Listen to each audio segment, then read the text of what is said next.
1 minute, 1 minute.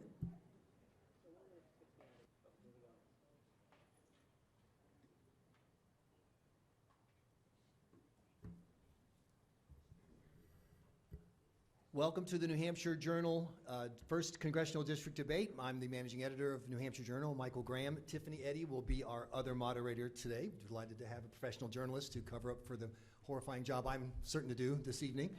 Thank all of you for coming out, for being involved. Thanks to everyone who's watching the stream and on television. And a special thank you to Manchester Public Television for being willing to broadcast this and make it available. It's also available at the Facebook page of New Hampshire Journal. Very simple format because we want to hear from the candidates, so we keep it nice and easy.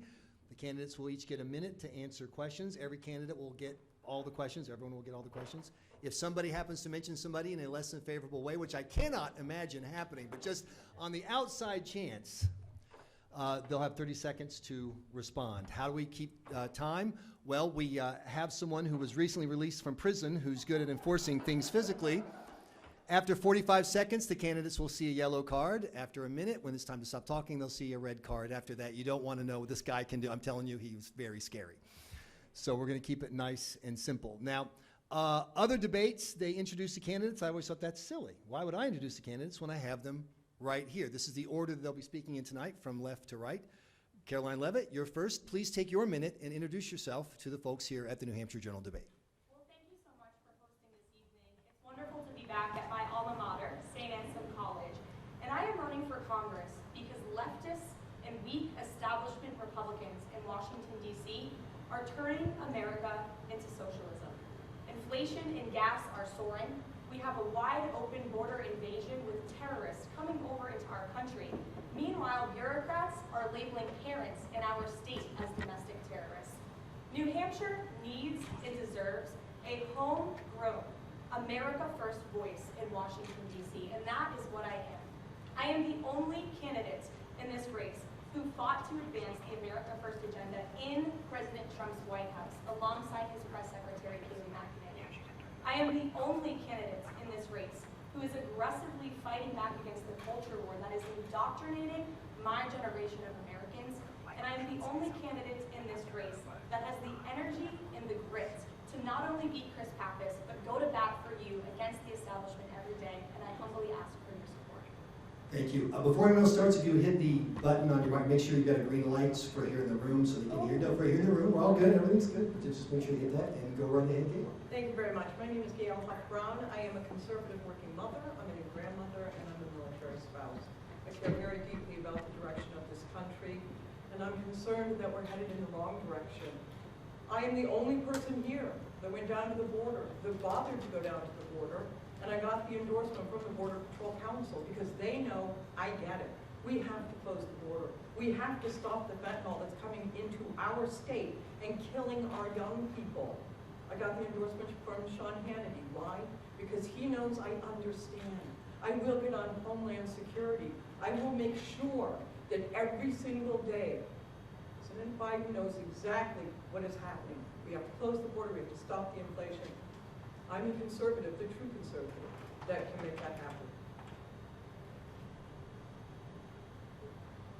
Thank you. I'm Russell Prescott.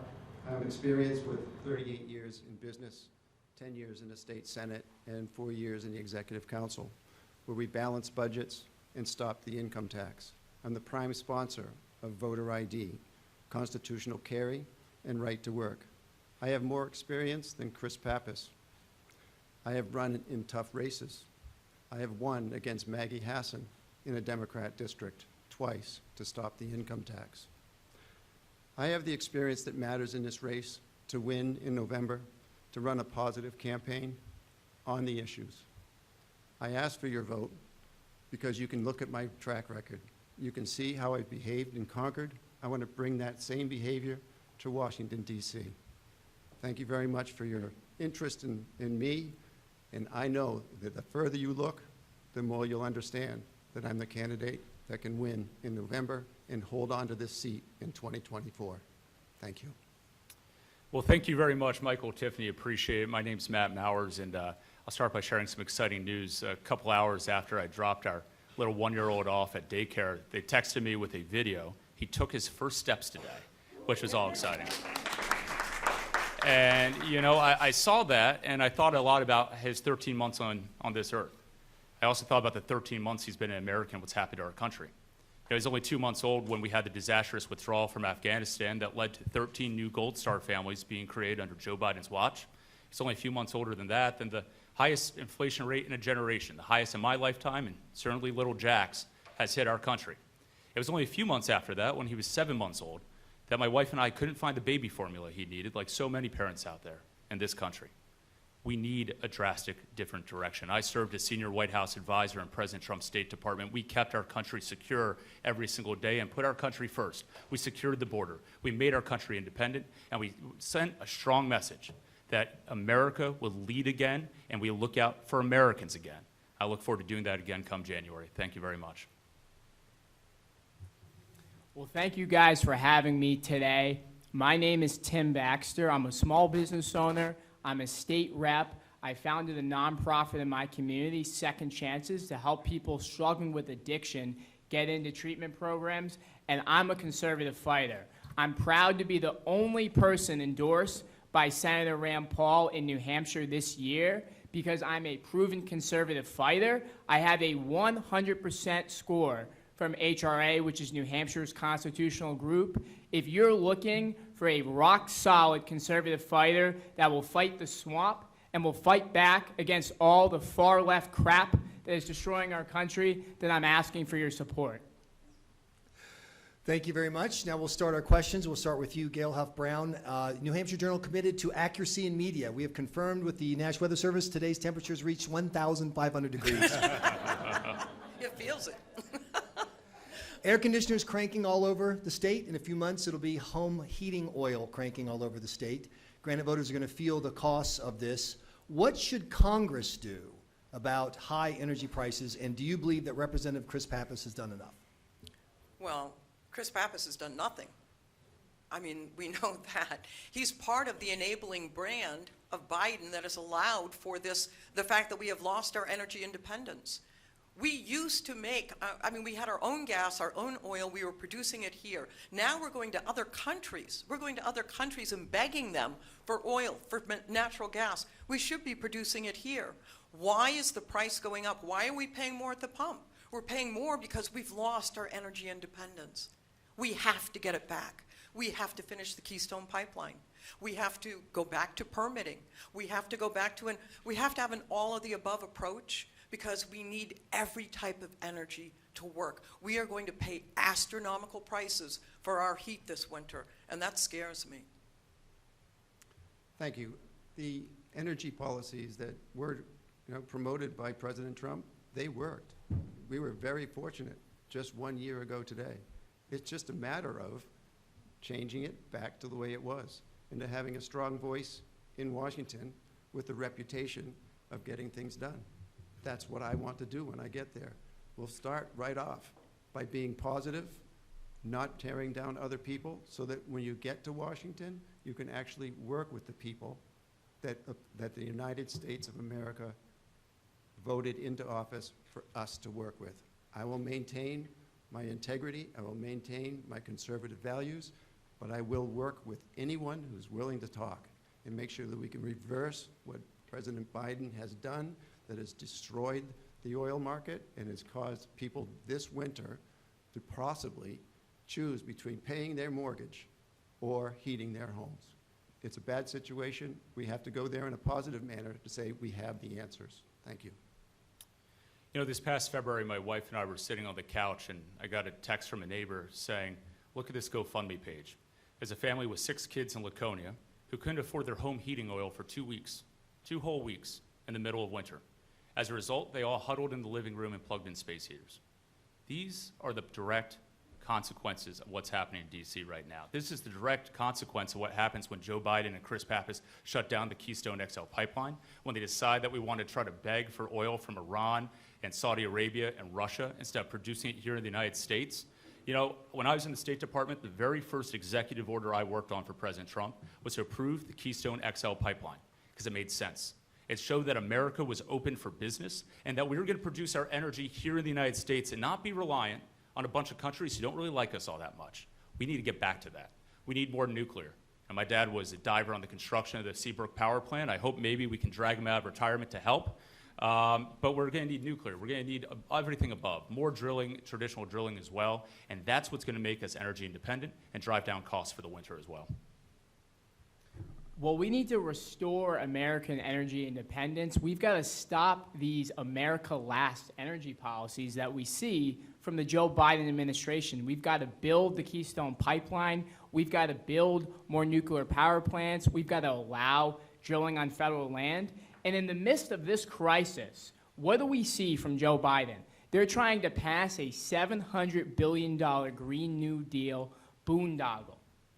And Chris Pappas is supporting that all the way. That's the wrong policies for New Hampshire. Those far-left policies is what got us into this mess to begin with. And part of that plan to pay for it is they want the IRS to harass more businesses. Instead of having the IRS harass more businesses, we need to abolish the IRS. All right.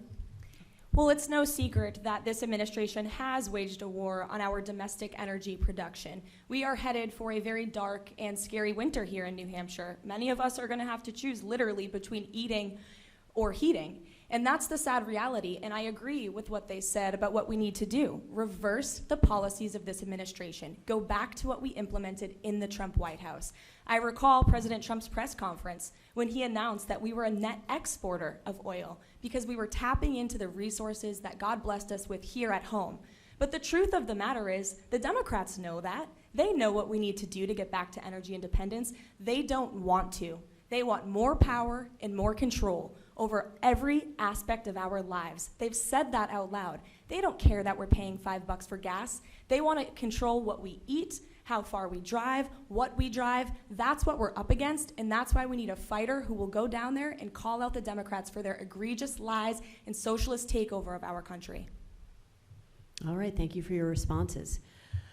Moving on, next question is for Russell. The pro-life movement, or beginning with Russell, the pro-life movement just suffered massive losses in Kansas, and some are saying that this is an issue that may galvanize voter turnout in the fall. If elected to Congress, would you support a federal law banning abortion? I would leave that up to the states. My answer would be no. According to what just happens in the Dobbs decision, I believe it is the responsibility of our state to elect officials into our House of Representatives, into the Senate, and make sure that they know the will of the people and let the will of the people decide on the abortion issue. I know when I was in the state Senate, we took a small step so that we knew it would pass and we knew it would stay solid, and that was parental notification. I led the floor fight in the state Senate to make sure that passed. It got passed with a watered-down amendment. I did a parliamentary procedure. I redid the amendment and brought it back for a second vote and added more pressure onto the people to vote the right way. And it became our first notification law on the books, and eventually it ended up staying solid because of that bite that we took or a step that we took was a step in the right direction and not going too far and not getting anything at all. Yep. You know, one trip that I was on to the State Department, we went to a little place called Sekani Province, right outside of Johannesburg, South Africa. We were checking in on some of the health programs we were helping folks out with their HIV/AIDS epidemic. And I remember walking through, and you know, the hospital administrators and the nurses and the doctors all knew why we were there. And remember this one woman talking to a clinician, and the woman had a baby on her hip. And she walked out and she looked at the doctor and she said, "So you're saying my baby's going to live?" And the woman looked at us, pointed to us and said, "You see them? They're Americans. Because of them, your baby's going to be alive." And it's moments like that that reaffirm our culture of life and how much we hold it up here as a country. Now look, the Supreme Court's made pretty clear that this is likely to be a state's issue now, for state policyholders to make. But it's important for all of us, regardless of how we feel on this really challenging thing, and I am pro-life, but to make sure that we're doing something that encourages a culture of life, like I saw out there. Well, this issue is very personal to me. My brother Taylor, that many of you might know in this room or have met on the campaign trail, he has special needs. And you look at countries in Europe or China, and they just mass abort babies with special needs. It's horrifying. And so I have a strong stance. I believe life begins at conception. And this is not the issue to have platitudes and talking points for. I've called specifically at the federal level, and I'm proud to be the only one that's called for a constitutional amendment to take action, to fight for life. And what I support is what we can get done, because we have to move the needle for life. We can pass a late-term abortion ban that is a constitutional amendment that bans abortion in the 7th, 8th, and 9th month, just like we did in New Hampshire. That's popular all around the country as well, and I'm proud to be the only one that has this position on this stage. Yes. Well, I am proudly pro-life, and I'm one of the only candidates to publicly applaud the overturning of Roe v. Wade. Because what it does, as you all know, is returns a greater voice to we, the people here in New Hampshire, as we recently had in the law that was passed at our state level. Now, I think it's egregious and disgusting what the Democrats have done on this issue, telling women that we cannot be successful if we have an unplanned pregnancy and that we have to have an abortion. That is the opposite of female empowerment. And so I've been calling out Chris Pappas for his lies on this issue.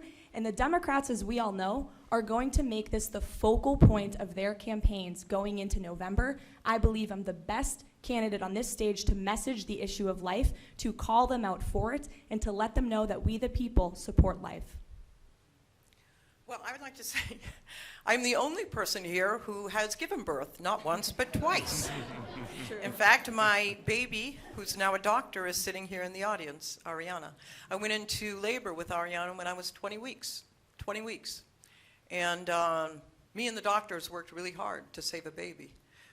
I believe in the sanctity of life. I believe in life, absolutely.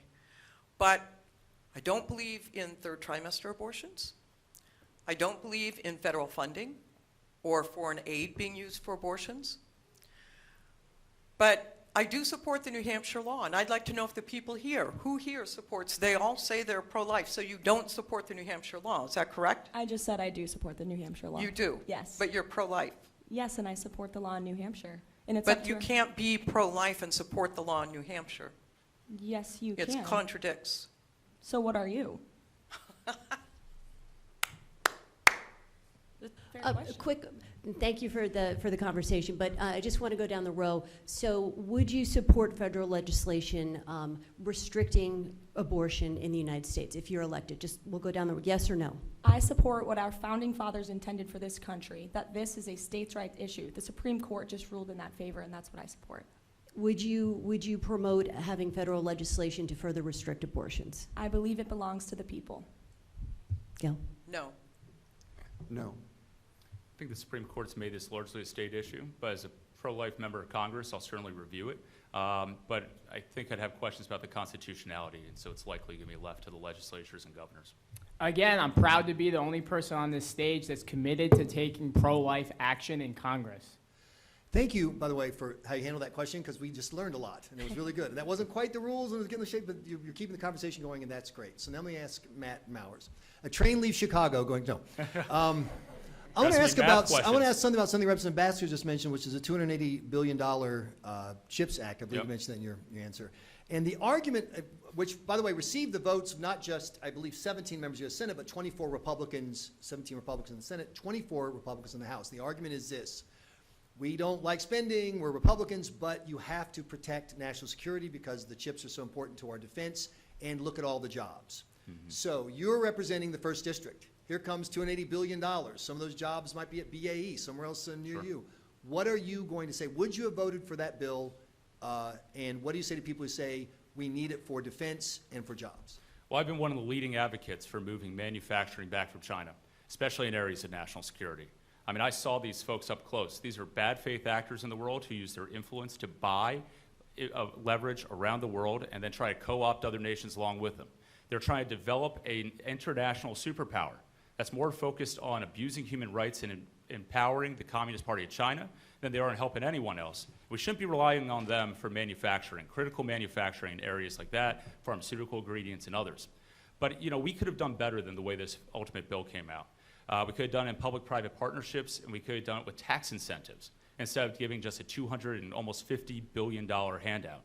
You know, the initial bill was only $50 billion, within the final weeks, with very little debate, it somehow went up to almost $250 billion. This is the reason people don't have faith and trust in Washington, D.C. We need transparency in these discussions, and we need to also make sure that while we're looking out for our national security interests, we're also doing it in a way that looks out for our tax dollars at a time when we have record inflation.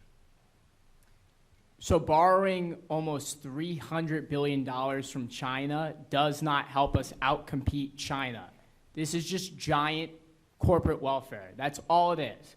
And China is our biggest threat in the world. We need to have America First policies that recognize that. The CCP is buying up our farmland. They're stealing our intellectual property and destroying our small businesses. They're hell-bent, the CCP, on taking over Taiwan. But this is not the right approach. We need to get less addicted to debt and cheap money and cut regulations and cut taxes so it's easier for our businesses to manufacture here in America.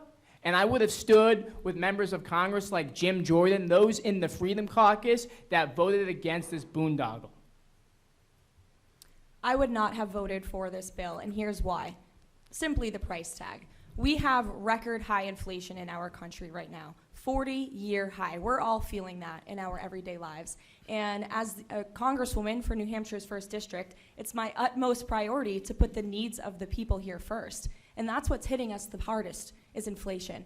I agree with the intention of the bill, absolutely, to bring manufacturing back home, to make sure that we have more jobs in our domestic industries, across all industries. You know, my family is in the car business. I come from a small business family here in New Hampshire. We sell used trucks and cars. New cars, you can't buy them right now. They're sitting on lots at Ford and Chevy across this country because the chips are over in China. So I agree with the intention, but during a 40-year record high inflation right now, we cannot vote for this bill.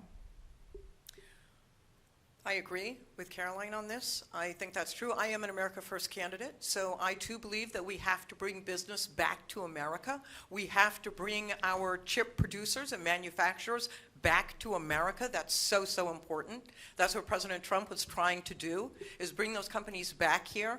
My husband and I spent 4 years in the Indo-Pacific serving overseas. What was the #1 assignment? It was to push back against China and to keep the trade routes open. China is a threat. We have to be careful. We've seen what happens when we produce our chips overseas. This is a national defense issue. No question. But here's what Washington does. They take a whole bunch of spaghetti and meatballs and all sorts of things and they throw them into the same bucket. And then they call it one good name, and it's a good name for a bill, but it has nothing to do with it. I'll tell you what, we'll vote on a bill. It'll be only about chips, nothing else. Well, I would definitely vote against the bill. We have too much reliance on China. More borrowing, of course, created this inflation we have, and we're just going to add fuel to the fire. In the Senate, I worked on reversing the greatest deficit, I believe, in New Hampshire ever had, and we turned it into a surplus. That's how we get things done. That's how you make sure you don't rely on China for things such as borrowing. And what you do is you do it by cutting spending. That's what we did. It's hard work. You got to find where you got to cut spending and make sure you only take care of the neediest and the most needs in our state or in our nation. That's what we need to do. That way, if we make a balanced budget and we cut taxes, we will have a stronger economy and we can buy more American and more ingenuity will happen here in New Hampshire. I have 7 patents, and all of my patents try to use everything from America when I build those products in my business. Thank you. All right, thank you. Moving on, Speaker Pelosi's recent visit to Taiwan was hailed by many Republicans and panned, among others, by the Biden administration. Now, ironically, many of the Republicans who are cheering on Pelosi also oppose giving aid to Ukraine. As we all know, the Russian invasion continues.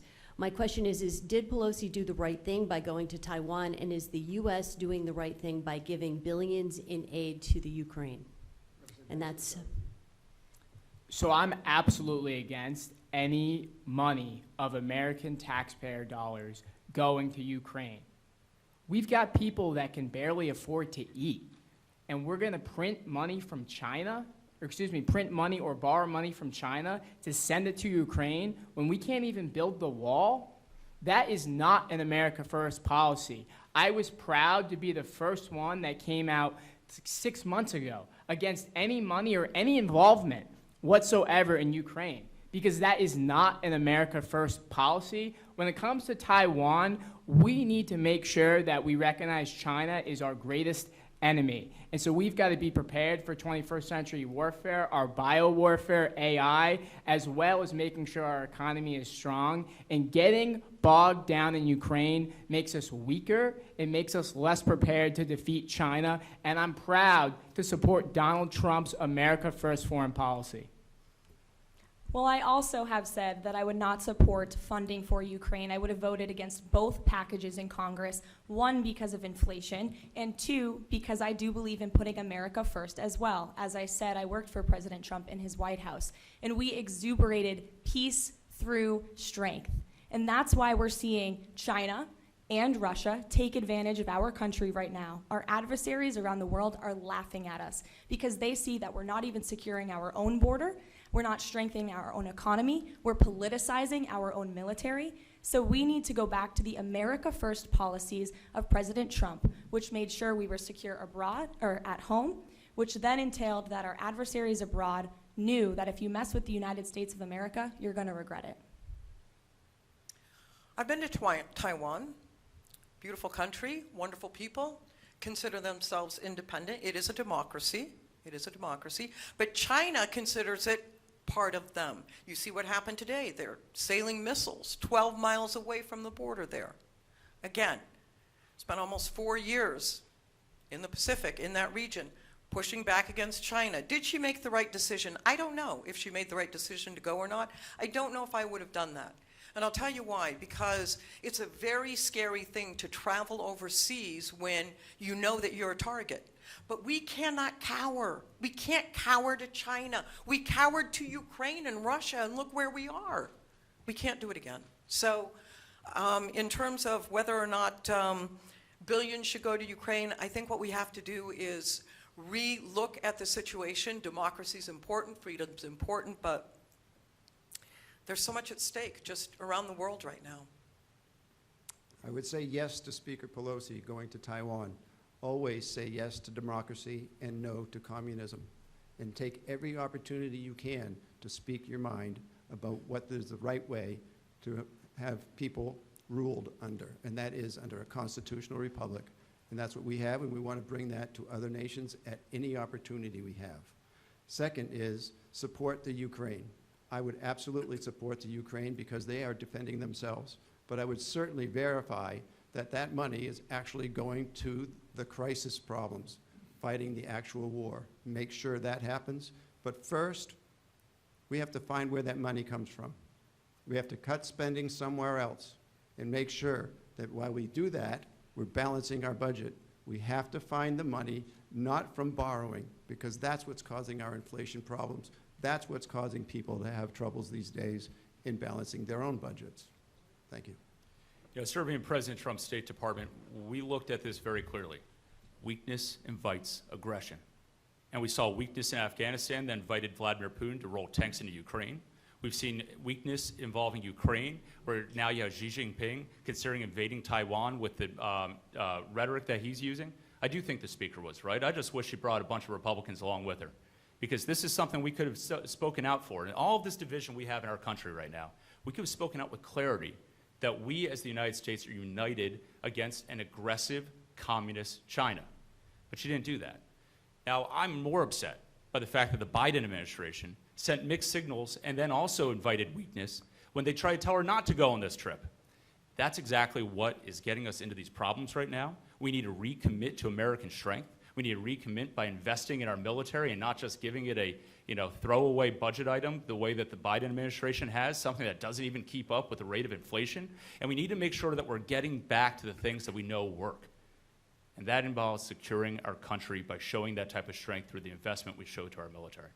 Thank you all. So now we have some bonus questions. These are just 10 seconds. There's a way for you to introduce yourself as people to the primary voters. Tiffany Eddy, go right ahead. Okay, I know you guys are all busy running for Congress, but I'm sure you watch TV from time to time. So what is the most recent TV show that you've watched or binge watched or been really obsessed with? We're going to start with you, Carolyn. Oh my gosh, I don't watch much TV. I am a news junkie, so I watch the news. But I love all political shows, House of Cards, Scandal. When I had time to watch them, I did. Okay, good answer. Stranger Things, kind of like Washington, D.C. Well, every time I sit down in the living room with my wife, we've been married 40 years, and she loves genealogy, and I watch that show, Finding Your Roots. I know it's a movie, not a TV show, but we've had Encanto on lately because our little one-year-old loves this new Disney movie, and I feel like it's just on all the time. I love action movies, action shows, so Ozark is the most recent thing I've watched. Okay, ladies and gentlemen, some people put ketchup on their hot dogs, and for some reason I've not determined, they are not locked up behind bars where they belong.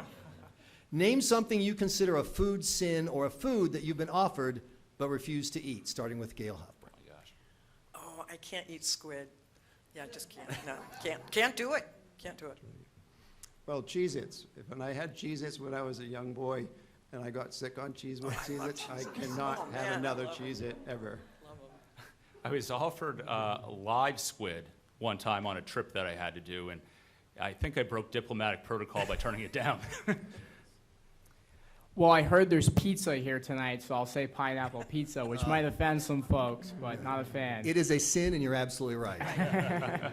Caroline. I love pineapple pizza, but I don't like pepperoni pizza. So Oh, I won't boy. eat that if you have it. So two of you have disqualified yourself for high public office tonight. Let's go back to the question. So what is the number one topic among Republican primary voters? Obviously, it's Trump. So starting with Gail, did you vote for Donald Trump in 2020? And when Republican primary voters ask you, so what's your deal with Trump, what do you tell them? Well, I voted for President Trump in 2016. I voted for him in 2020. I am the only one here that worked under him and with a delegation overseas for almost 4 years, pushing the America First agenda. So that's what I tell people, that I support the agenda. I support the America First agenda. I stand up for it, and that's what I believe in, and that's what I tell them. And usually it leads to a little more conversation, but people say, hey, thank goodness that things were so much better then than they are now. I mean, right now, just look at the world around us. In the past year, we're like a sinking ship. I mean, people see that, and they say, why can't we go back to the policies of President Trump? Why can't we do that? Yes, I voted for President Trump in 2020 because I appreciated what he did accomplish. What he did for us is we made the best economy in all of the time that I can remember. I've been through recessions in the 1990s, in 2008, when it really hurt our business, and it caused us to lay off people to keep our doors open. What President Trump did to the economy was stupendous. What happened was it lifted all boats in a rising tide of a greatest economy that I can remember. I want to see that happen again, and I want to see it in a way that we can stop borrowing money to do it. That's why I want to go to Washington. Well, I did, and I was hoping to serve in a new Republican majority Congress to work with him. Because I was down there in 2017 and 2018 when we had a Republican House and a Republican Senate that didn't. They kept increasing the rate of spending. You know, I remember being frustrated. We proposed reducing our own budget. We did it because we knew we could still deliver the services we needed to do, but we could do it for less money. And yet it was a Republican House and Senate that sent us more money than they did the year before. And so I look at what was accomplished in 4 years and think what more could have been accomplished had we had folks willing to work with the president instead of working against him for 4 years.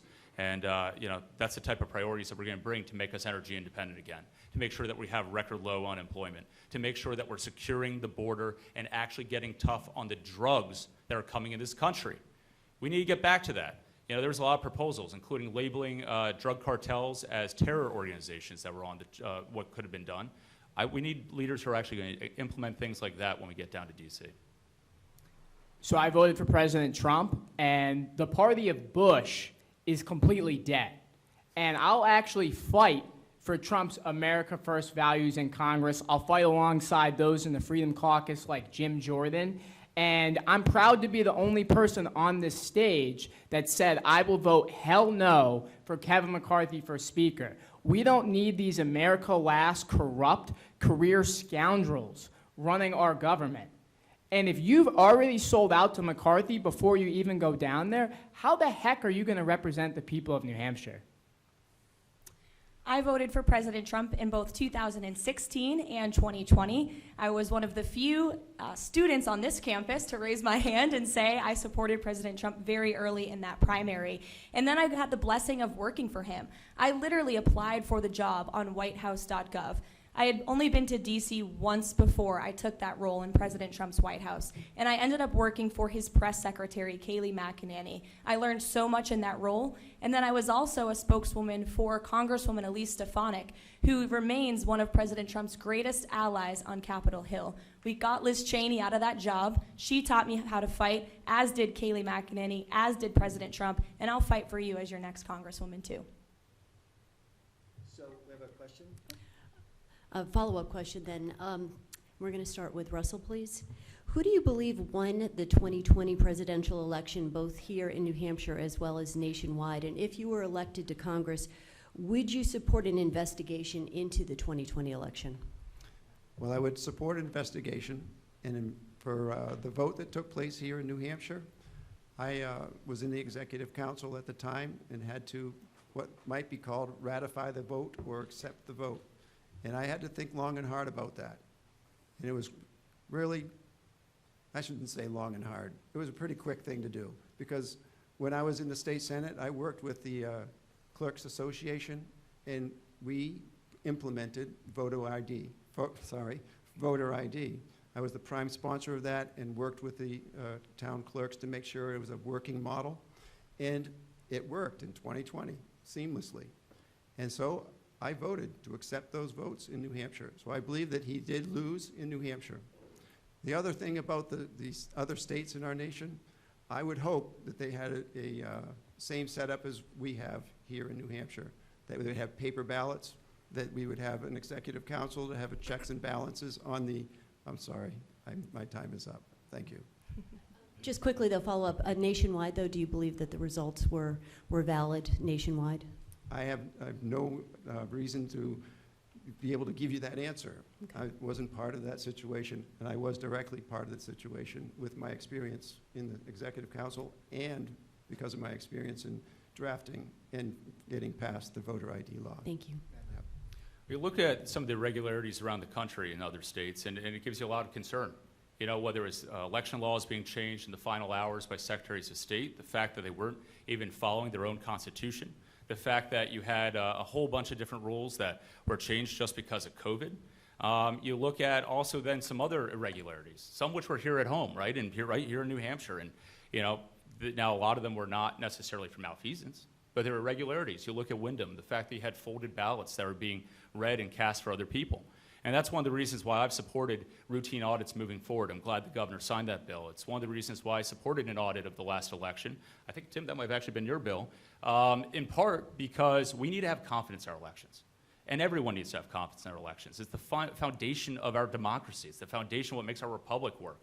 And so when I see polls that show that a third of Democrats thought that the election was stolen 6 years ago, and then we have the number of Republicans who are concerned about the election of 2020, that gives me a lot of concern. But who won the election in 2020? Well, you had the votes that were cast in these states, and, that guy's sitting in the White House right now. But, there are a lot of things that led up to that election that people need to look into.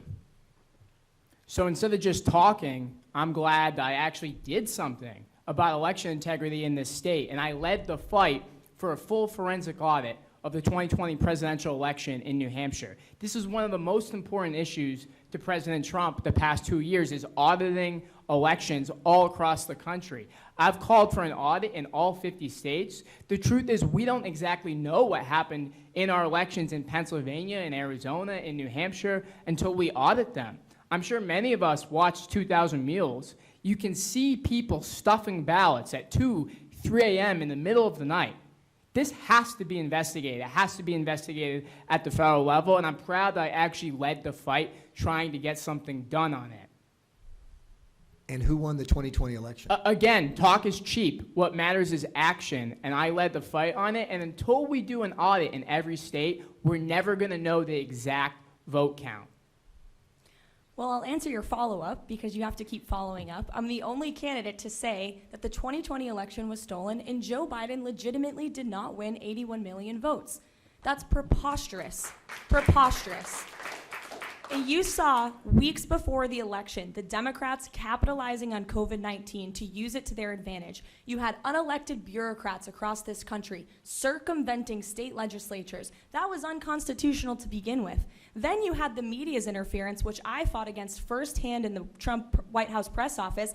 They were censoring and silencing negative stories about Joe Biden, most infamously the Hunter Biden laptop story. And then they were pushing negative propaganda against President Trump. There is no way Joe Biden legitimately won 81 million votes. Yes, Congress needs to investigate the 2020 election. We need election integrity efforts. They need to be led at the state and local level, not by power-hungry bureaucrats in D.C., which Chris Pappas supports, by the way. Before I even get to that, I think, we need to talk about election integrity. And we have one person up here who voted twice, and that's not election integrity. So first of all, we need to talk about how we bring this back to the public so they can trust their own elections. Everywhere I go, people talk to me and they say to me, how can you vote twice and be trusted? One person, one vote. That's the way it works. So we could argue about this until we're all blue in the face. And you know what? We as a party have been arguing about this ever since the election. In fact, we were arguing about it before the election. Think about it. And all sorts of cases were taking place across the country in courtrooms across the country. COVID won the election. If not for COVID, our president right now would be Donald Trump. But who actually won the election? Well, Joe Biden's sitting in the seat. Okay. There you 30 go. seconds to respond. Does anyone else want to chime in, by the way? A few weeks ago, everyone wanted to go on WMUR to talk about it. I just want to see if anyone else. You good, Timmy? Yeah. All right. So just figured I'll respond one time instead of like 4 times. Look, Gail, that's just silly stuff. And I know you're new to the state, so maybe you don't know our rules, but our Attorney General here has actually said nothing occurred there. The only people bringing this up are for politics. Hillary Clinton brought it up for politics. Chris Pappas brought it up for politics for a simple reason. They know I'm going to win.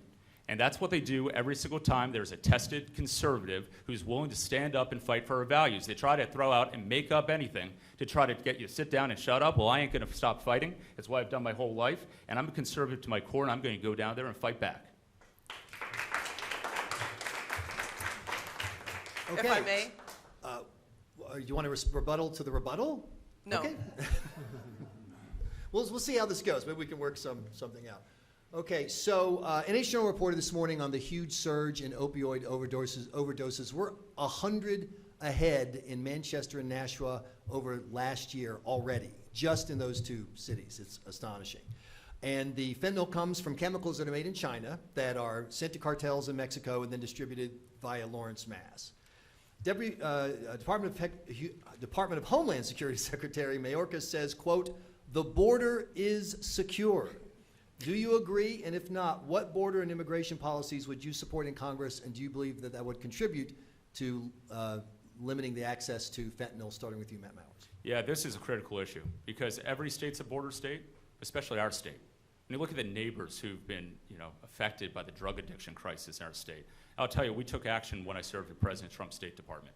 We shut down the shipment of fentanyl from the mail from China. Now they're rerouting it down south of the border and wheeling it across because there's a porous open border right now. But we took actions like implementing Remain in Mexico policy that said if you're coming to the United States for an asylum claim, instead of coming to the United States, instead of being released into a community and being told come back for your court date when no one is ever to be found again, you have to wait in Mexico for that. And so we need to codify the Remain in Mexico policy. We need to get that border wall built, not just in Arizona where I guess Joe Biden had an epiphany the other day and decided we need a few miles of wall, but across the entire southern border. We need to label the drug cartels as terror organizations, which will free up resources so that we can go after them exactly where they are. And when we do that, you talk to anyone in law enforcement, and I'm honored to be endorsed by the Manchester Police Associations in this. We need to then also support our law enforcement officers, because they're the ones at the final end of the line who have to actually deal with this issue and actually deal with it on our streets and in our communities.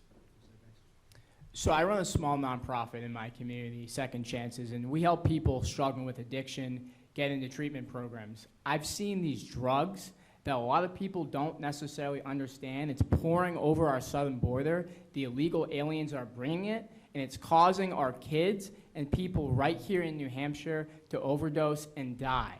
The only way that we'll make a meaningful dent in the addiction crisis is if we secure the border and have zero tolerance for illegal aliens in this country. I'm proud to be the only one on this stage with a proven record of being a conservative fighter. I introduced the legislation this past biennium to stop woke corporations from hiring illegal aliens in our state. I will be tough, a hardcore fighter against illegal aliens if you send me to Congress. Well, Joe Biden has allowed a purposeful, illegal invasion of our southern border, which has led to the scourge and uptick in unprecedented amounts of fentanyl coming to our communities. Like many Granite Staters, I know far too many people, former classmates, colleagues, friends, teammates who are no longer with us because they stuck a needle in their arm from drugs that came over from Mexico. So we need to get tough and serious about this. I'd like to see the media, by the way, cover this like they did COVID-19 deaths. Where's the tracker for the amount of overdose deaths that occurred in America over the last couple of years? We need to build the wall. We need to empower our ICE agents in the Department of Homeland Security to do their jobs. You know, right now in this country, only if you're a convicted felon are you deported to your homeland. Under this new Congress, when we take it back, if you cross that border illegally, you'll be sent home. We need to build the wall, end amnesty, period.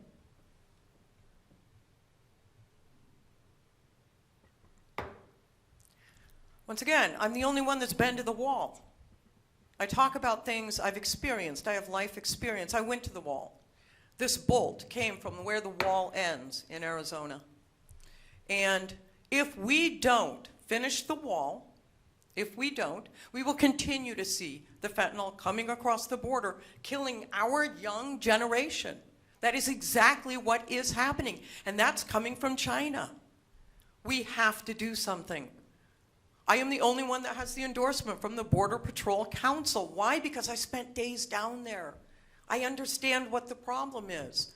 I went to the northern border. None of our delegations gone there. I went up there, and you know what? They're losing their Border Patrol agents there. They're sending them down to the south. You know why? Because of the porous border. We have to finish the wall. We have to close the asylum loophole that allows for immigrants to stay in this country while they await their hearings. Yes, it is true. We must secure our border.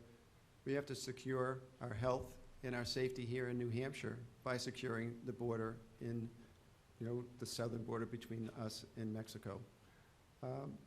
During my time in the Executive Council, law enforcement was supported 100% of the time to make sure that we have the ability to stop those that have opioid disorders and to keep them from harming themselves, and having enough clinics open so that there is efforts to keep them safe from the total addiction that fentanyl is. You have one little taste of that drug and you are addicted for life. And it's very, very difficult to stay off of that drug, and we have to be able to give all of the efforts we can towards funding the opioid disorder problem, as well as our police officers and all of our first responders. And that's what I did as an executive counselor. Okay, we're going to shift gears a little bit. On Tuesday night, we had the second CD debate, and then we had the pleasure of going out to dinner afterwards to discuss the debate and the candidates, which hopefully we'll do again tonight. But when we went out to dinner, we had a young waiter who was 18 years old, and we were asking him about where does he get his news and his information. And he does not watch TV. He streams shows. And he says he gets his information about political candidates on Instagram. So we thought that was very interesting. turning that into a question, recent polls show that a vast majority of voters under 30 don't want President Biden to run again, but they also have a disapproval for Republicans. So my question is what is your plan to gain young voter support for you as well as for the GOP? And how do you deliver your message to reach them in this new media environment? We're going to start with you, Tim. Well, I guess it helps to be young, first and foremost. That kind of helps. But to be honest, I don't believe in identity politics. I say all the time that you're never too young or too old to make a difference. And I think people are looking, especially young people, are looking for authentic, honest candidates. It's why that they were motivated by Bernie Sanders and Ron Paul, these really anti-establishment candidates. And I'm an authentic candidate. I have clear values. I have a track record. I ran for state rep. I've done what I said I would do. I'm proud to be the only one that's endorsed by Senator Rand Paul because I'll always defend your constitutional rights. And I'm the only one against the corrupt swamp on this stage, against Kevin McCarthy. And Chris Pappas is corrupt. He was lobbied by his boyfriend and lied about it. And we don't need someone that's corrupt to try to argue about why his corruption is bad for New Hampshire. I'm against the corruption, and I can make that argument boldly against Chris Pappas in the general. Well, I'm proud to be a Generation Z candidate for Congress and will be the youngest congresswoman elected in history.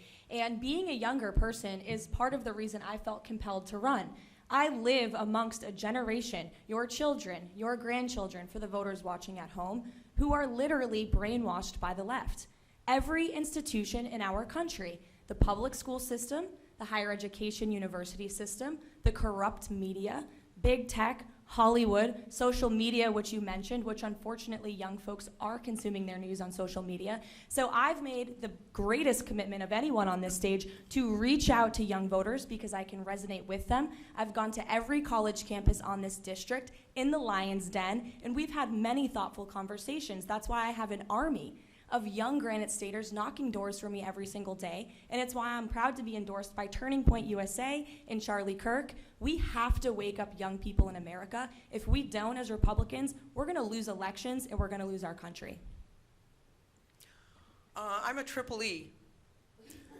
Energy, experience, and edge. Youth is very important, no question about it, absolutely. But what's more important is energy and experience, having been there, having walked it, having done it. And I have a lot of life experience. I'm a new grandmother. I'm a mother. I know what it's like to put kids through school. I know what it's like to help my aging parents through their final years. I know what all those things look like. And I do believe that life experience makes a big difference because you're making decisions for other people. You have to walk in those shoes to make important decisions because there has to be a level of compassion there as well. So I feel like as a triple E, I have plenty of energy. I'm not worried at all about being outworked. Thank you. I agree with you, Gail. Compassion is important, for sure. While I was running for office and while I was in office, I would always get the advice of my children. My wife and I have 5 children. And one time, when I was being negative, when I was being off the rails, and not even being to the point where general common sense and kindness, I lost my vision. I lost the fact that you need to, at all times, even in politics, treat others the way you want to be treated. And my daughter, who was 9 years old, said, "Dad, just be yourself." Before I got into politics, I was in business. I've been in business for 38 years. Do you think I ever argued with my customers? I wouldn't have a business if I did. So what the younger generation want, they want us to be authentic, as Tim Baxter said, and they want us to make sure that we treat others in all circumstances as you would want to be treated yourself. Thank you. Well, I share their distrust of the system, right? Like, I'm not shocked that folks, whether they're young voters or less young voters, let's say, are distrustful of what's happening in D.C. Because they look at what's happening with people like Nancy Pelosi and her husband getting rich off the stock market while they're just trying to keep up with inflation. They're looking at a bunch of folks who've been sitting around in office for longer than they've been alive. I'm one of them.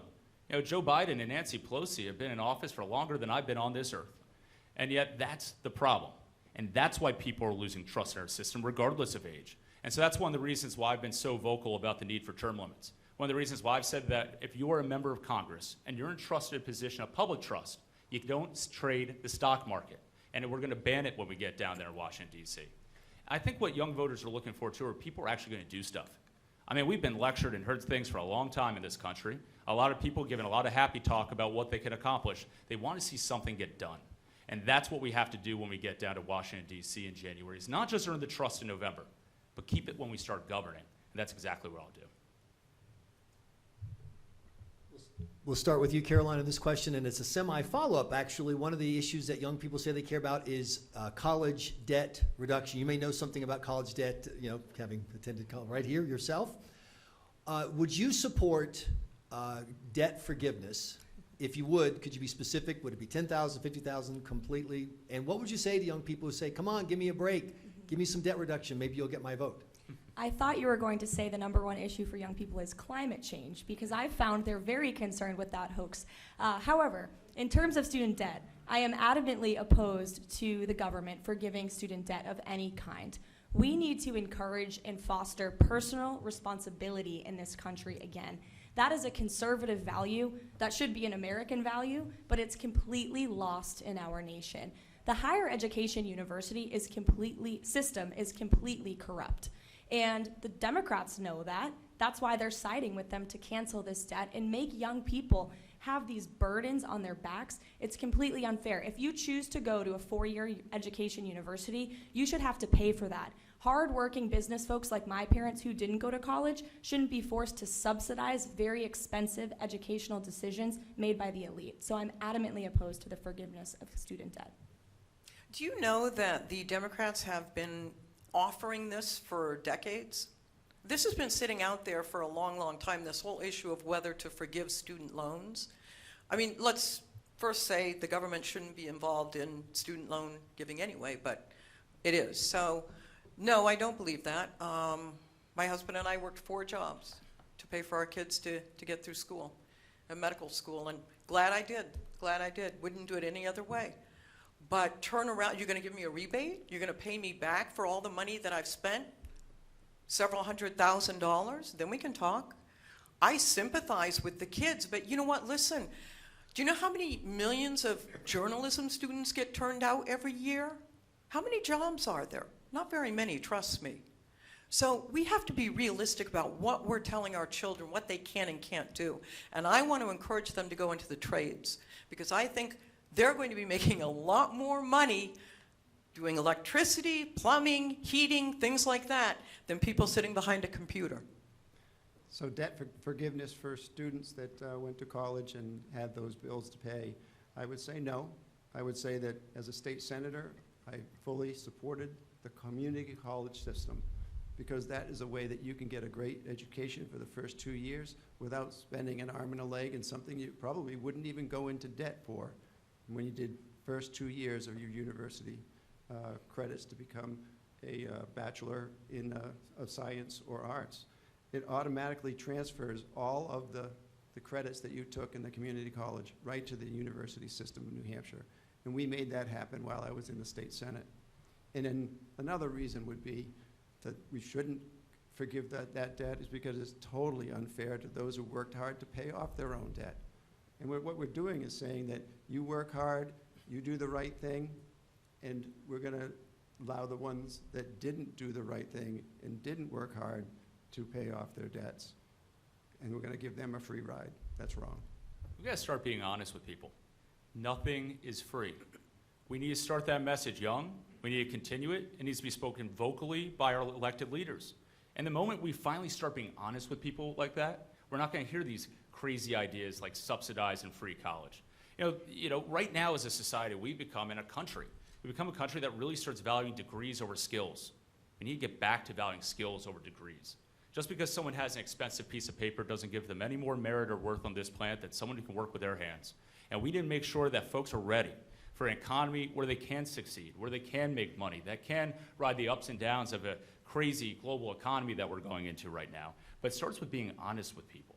You know, I'm going through this right now, thinking about how much I have to put away for my son when he goes to college. And I'm thinking about the fact that we have college administrators who aren't really being honest with their own students.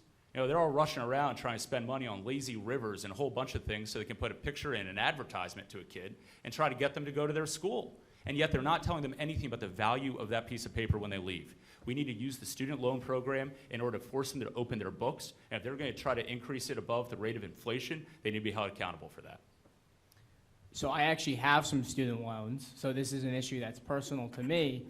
And what I would say is the movement for student loan forgiveness, it shows how entitled young people have become today.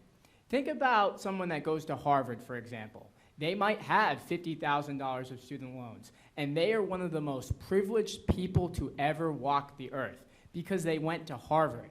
And so someone that works for a living in a blue-collar job is supposed to pay taxes to subsidize their education?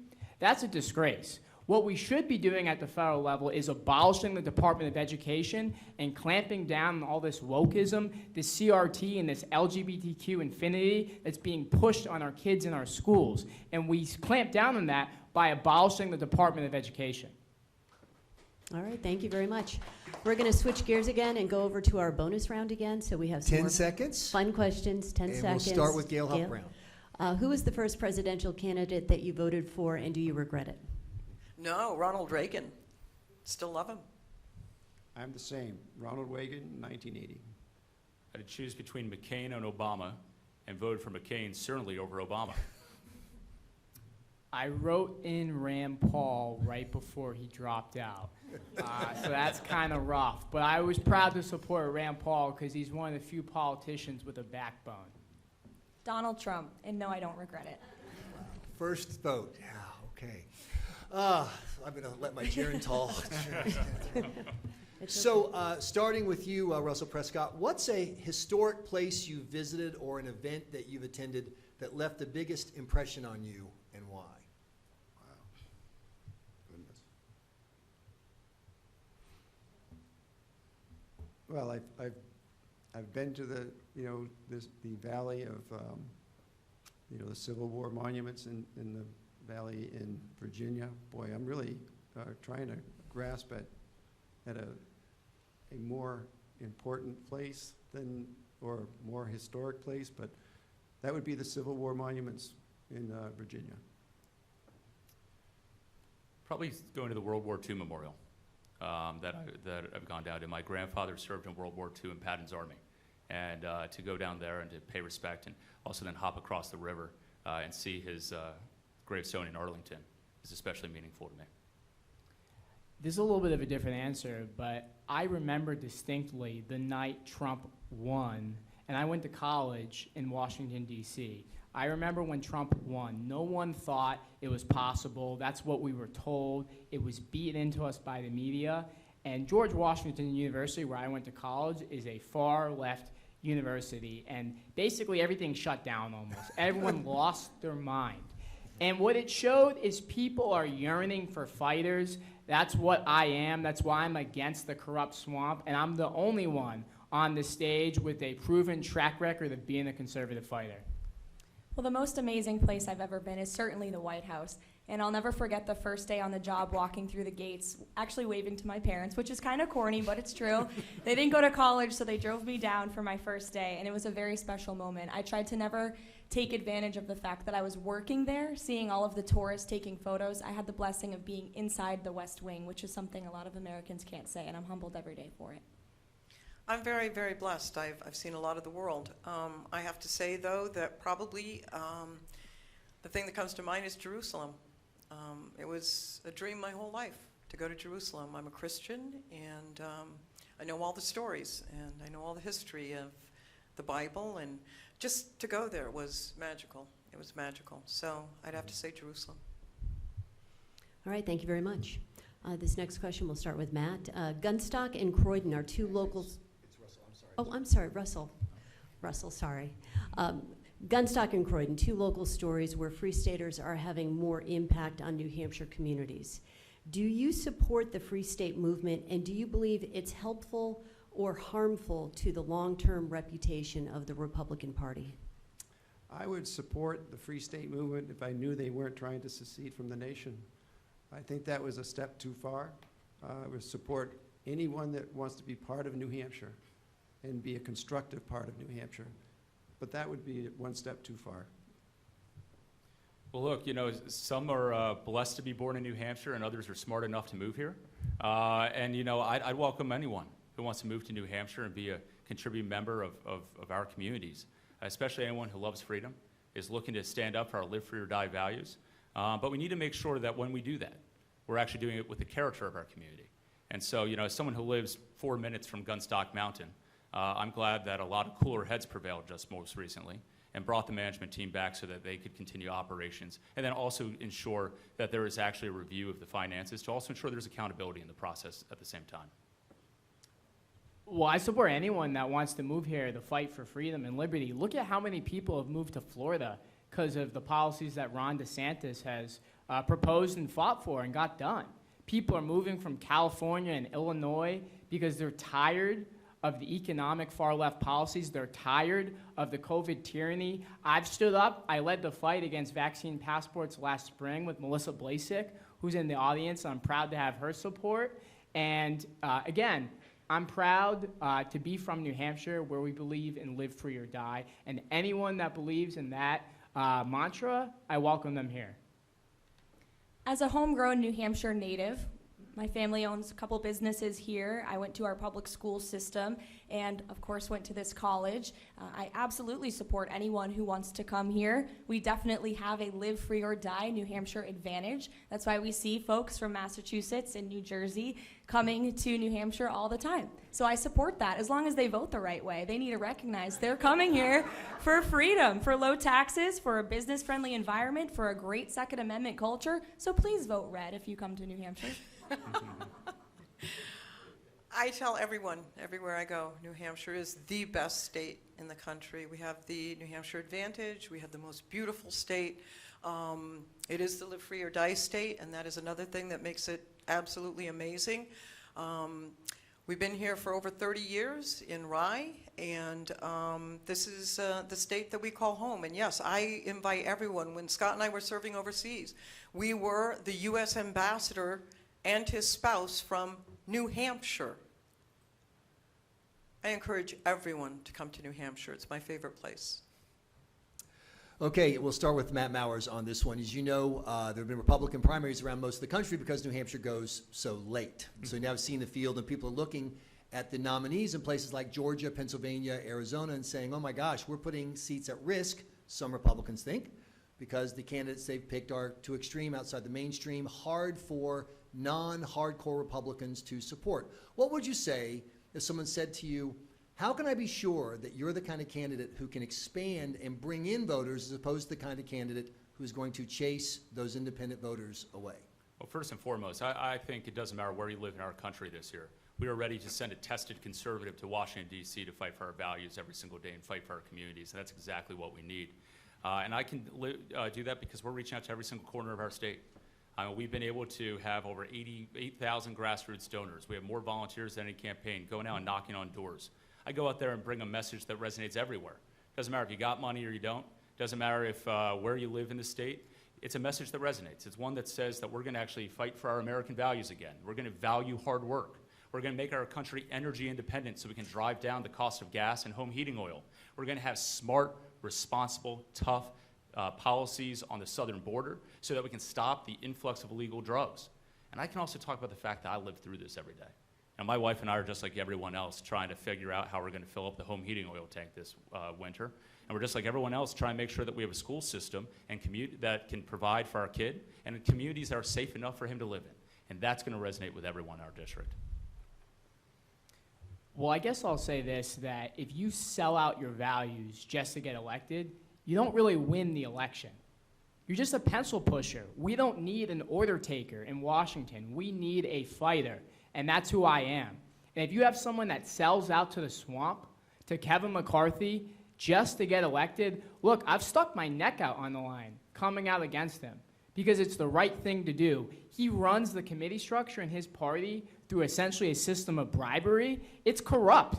And Chris Pappas and every single person on this stage knows about it and does not care. It's what's wrong with this country is the corruption in politics, and we need to fight back against it.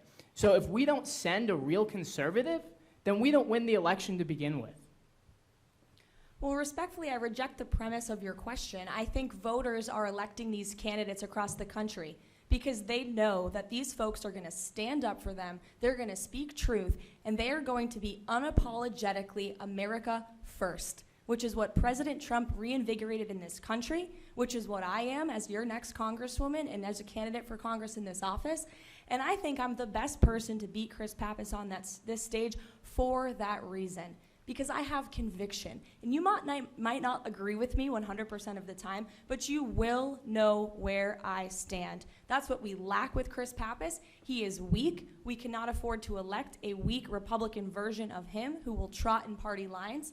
And I am proud to be the homegrown America First candidate in this race. I've hosted more events across this district than any candidate on this stage. I've raised more money from the people of this great state than any candidate on this stage by far. That's because I'm speaking directly to the voters. I let them know where I stand, and that's why we're going to beat Pappas in November. You can clap, Al. Don't be shy. Al, go ahead. Thank you, Al. Yeah. What do I tell people? Well, there are a lot of things to tell them, but it really boils down to a couple of things. Experience matters. And again, I have life experiences that have put me in places and have given me opportunities and challenges that nobody else here has. 4 years overseas fighting the America First agenda for President Trump. Grandmother, mother, military spouse. 39 years my husband served. I know what that looks like. And I have 30 years as a journalist. What did I do every day? I talk to people, I interview them, I find out what's happening, I listen. I'm not a talker, I'm a listener. I like to listen to what people tell me. That's what I do. I listen, I find facts, and report them back. I think Washington needs more of that. Thank you. Again, I was a prime sponsor in the state Senate on voter ID, constitutional carry, and right to work. Very conservative principles. I talk that speech because it's true. I've walked that walk. And what it's done for the state of New Hampshire is made it one of the greatest places in this nation to live, you know, to grow a family and to have a job. I want to bring that same thing to Washington, D.C., and I'm doing it in a positive manner. I have pretty much, for the past 24 years, either run for office or been in office and won races. I can win races because I have a positive message of what I've done.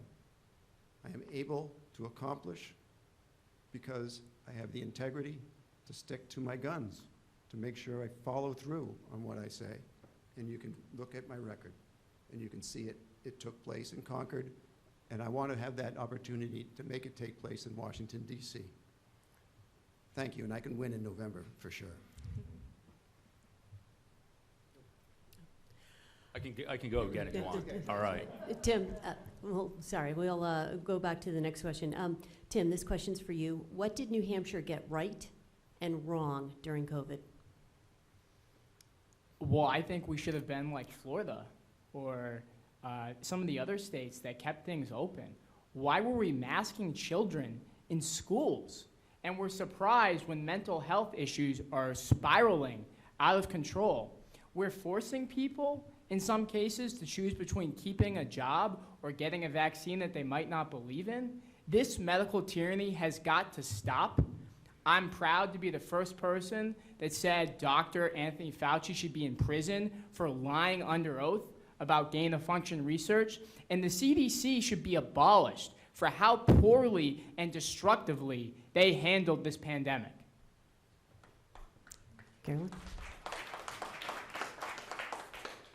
Well, unfortunately, a lot went wrong during COVID-19 in states across this country because we were misled by the federal government, by deep state doctors and unelected bureaucrats like Dr. Fauci and Dr. Deborah Birx, whom Matt Mowers served as the chief of staff to. They were manipulating COVID-19 data They were lying to President Trump. It forced us all into lockdown. Businesses should have always remained open. Schools should have always remained open. Children should have never had to put a mask on their face. That is so terrible. People were fired from their jobs because they didn't want to take a vaccine. Every single person who was fired because of Dr. Fauci and Dr. Birx's misguidance should be reinstated in their role and compensated for the damage that they forced on our country during the pandemic. I do agree with Caroline on that. I do agree that, yes, absolutely. I too know, as I'm sure many of you, if not yourselves, know people who lost their jobs. Either they were with the military or a police force, or maybe they worked for a private business and they were forced to get a vaccine and refused. The religious exemption, many people used it successfully, but many companies refused to accept it at all. A huge problem. I would argue we are still facing the COVID problem. I mean, all you have to do is read the newspaper, read the internet, however you get your news these days, and you will see that we are still facing many areas where COVID is still existent. I don't support a mask mandate. I don't support a vaccine mandate. But, you know, we have to learn how to do it better. I hope that we've learned lessons from the last time around. Well, I have personal experience about making sure that people have their own choices in this instance. I have 50 employees at R.E. Prescott Company in Exeter, and I made sure that every one of them was comfortable in their work environment, and if they wanted to wear a mask, that was fine. If they wanted their fellow employees to wear a mask, it had to be their choice. And if they wanted to take a couple of days off because they had the virus, I made sure that they followed protocols to make sure every employee at R.E. Prescott Company felt safe. We must keep our businesses open. We must keep our economy rolling instead of the problems that occurred at the time of the COVID-19 problem. What we did at R.E. Prescott Company was remained open because our products were vital to the people of the state of New Hampshire and vital to the people of New England. We have products that take radon out of water and remove arsenic from water, and I wanted to make sure that that was kept going.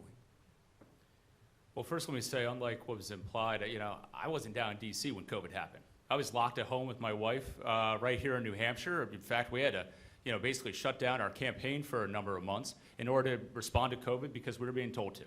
And I think, look, I agree with what Governor Ron DeSantis has said. He said with the benefit of hindsight, the one thing he would say is that we should have never been shut down for a single day. And that hindsight that we now have would have been right. Kids would have been in school and making sure they weren't falling behind the ways that we've seen. We'd have small businesses that would continue to be open. The employees who were hurt because they couldn't go to work. I mean, what this essentially created was two systems in our society.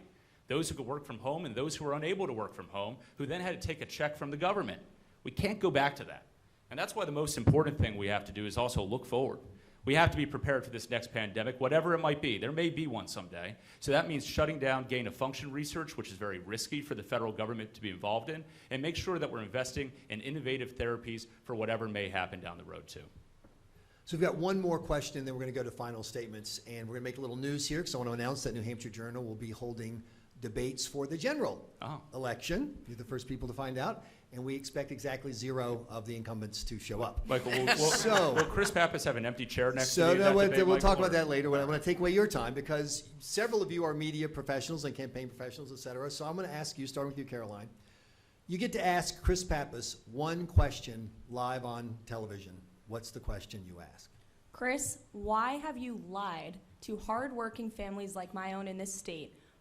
You said you wouldn't vote for a $15 minimum wage mandate. You did. Why have you lied to law enforcement across this state? You said you'd always protect qualified immunity. You didn't. Why are you lying and selling out your home? As someone who was born and raised in this state in a hard-working family, I cannot imagine doing what he did, and I can't wait to call him out for those lies on the debate stage in November.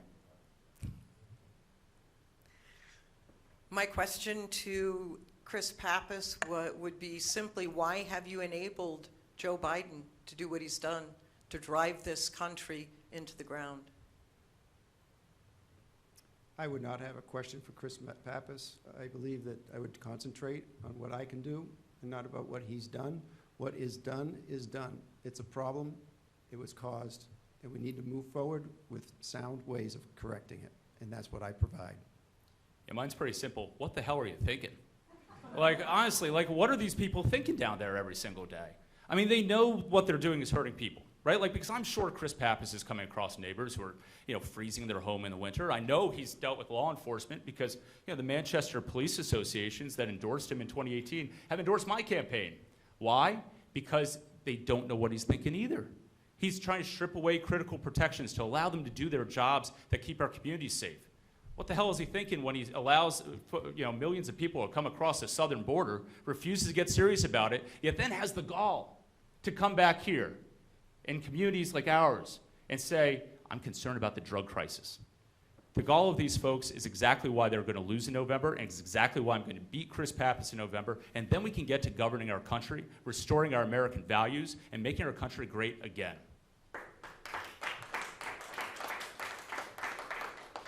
The most common issue that independents often cite as their biggest concern is inflation. And Chris Pappas has voted for trillions of dollars of spending. He's trying to get the Federal Reserve to add criteria to add wokeism and race in how they make their interest rate decisions, and they clearly have no idea how to run our monetary policy. So I would ask him, how can we trust you to fight inflation when the policies you voted for have caused this mess? All right, thank you, guys. So, final thoughts? So we each get a minute to close. We'll go in the same order as we did for the open, so that the person who got to go last now gets to finish the show. So we'll start with Caroline and go down to Tim Baxter. Well, thank you so much for hosting this tonight, and thank you to all of the voters who are here and are watching at home. It has truly been the greatest, most humbling experience of my life, campaigning across this district over the last year. I have talked to so many amazing, hardworking people in our state, and to hear your stories and perspectives is truly humbling. And it would be an honor to serve as your next Congresswoman. I will go to bat for you in Washington every single day. I will fight for term limits. I will fight to drain the swamp. I will fight to shut down our southern border. I will fight to abolish the Department of Education. And I will fight against this culture war that is truly brainwashing my generation of Americans into believing in socialism, into hating our great country. We are the greatest country in the history of the world, and I will fight for you, for this state, for this country every single day, and I humbly ask for your support on the 13th of September. Thank you very much, everyone, for being here. It's so important to hear from everyone. No question about it. My 3 immediate goals would be to get on Homeland Security. Once again, I want to make sure that we finish the wall, close the border. Number 2, stop the spending. I would definitely get on either House Oversight or I would get on Ways and Means. My third thing that is of third priority, or top priority rather, is the parental bills rate.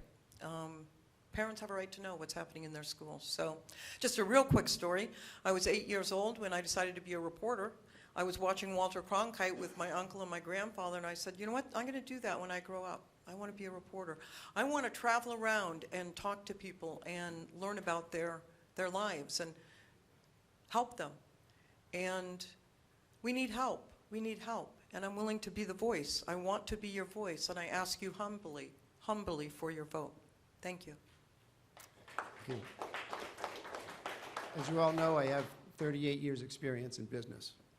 And I threw that experience out when I ran for the Senate the first time. I ran negative campaigns. And when you reap the wind, when you sow the wind, you end up reaping the whirlwind. And being negative creates the problems that we've had in this district.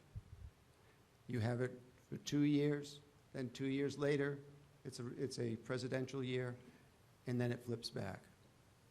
I'm offering you a different way. I'm offering you a positive message. I'm not going to throw common sense out the window.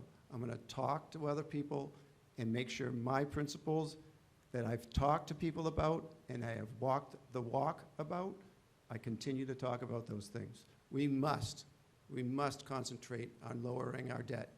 And we do that, everything good comes from that. We've done that in New Hampshire.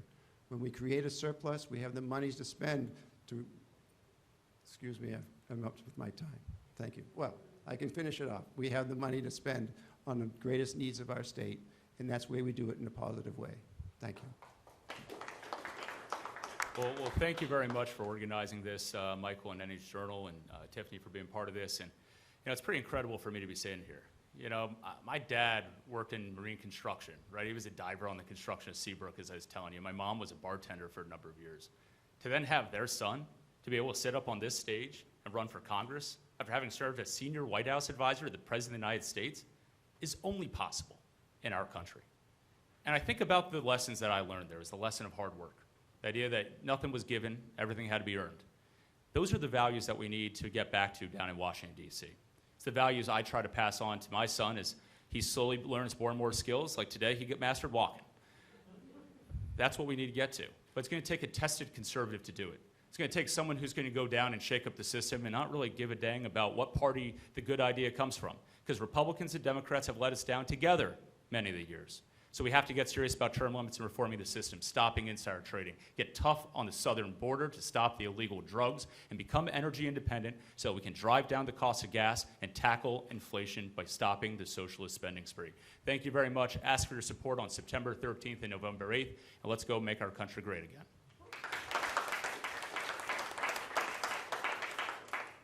So I just want to thank NH Journal for hosting this debate. My brother Taylor is the greatest American I know. He loves our country, he loves God, and I first got involved in the community when my brother Taylor, his group home for people with special needs, was almost forced to close down because of lack of funding. And I saw corrupt career politicians at a young age take advantage of the most least fortunate people in our community. And it pissed me off. It lit a fire under me. It's why I'm so steadfast against corrupt career politicians, the swamp, because they're destroying our country. There are a lot of nice people on this stage, but we need people with a backbone that are proven.